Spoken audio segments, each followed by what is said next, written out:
বাটৰ বিহুক লৈ উজলি মুজলি বৰ্তমান নগাঁৱৰ প্ৰতিলিপি নগাঁৱৰ অগ্ৰণী সামাজিক সাংস্কৃতিক অনুষ্ঠান ৰংগমঞ্চৰ 'ত্ৰয়োদশ বৰ্ষৰ বাট বিহু প্ৰদৰ্শন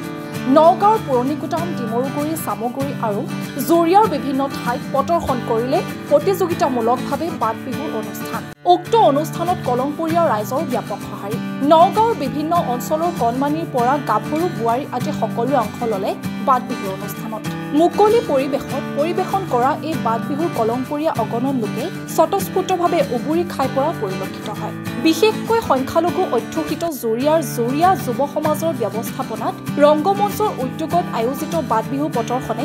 জুৰিয়াৰ বিভিন্ন গাঁৱত ব্যাপক সঁহাৰি লাভ কৰে ৰংগমঞ্চ নগাঁৱে নাট্য চৰ্চাৰ সমান্তৰালভাৱে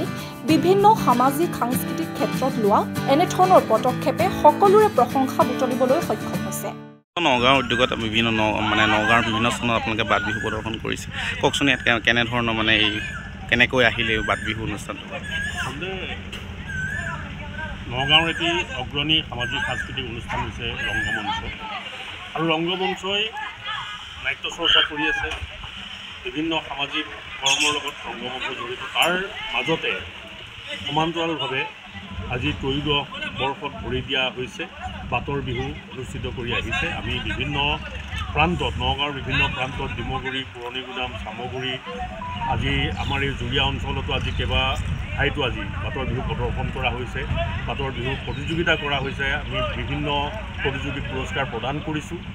আৰু এই ধাৰা আমি অব্যাহত ৰাখিম বুলি সকলোৰে ৰাইজৰ সহযোগত ৰাইজৰ স্নেহত ৰাইজৰ আশীৰ্বাদত আমি আৰু আগুৱাই যাম আৰু এনেধৰণে আমি এই পৰম্পৰা ধৰি ৰাখিম বুলি আমি আশা কৰিছোঁ আৰু আশা কৰিছোঁ যে নগাঁৱৰ ৰাইজৰ আশীৰ্বাদ আৰু সহযোগিতাত ৰংগমঞ্চ নিউজ ডেস্ক ৰিপৰ্ট চেট ষ্টাৰ ৰিয়েলিটি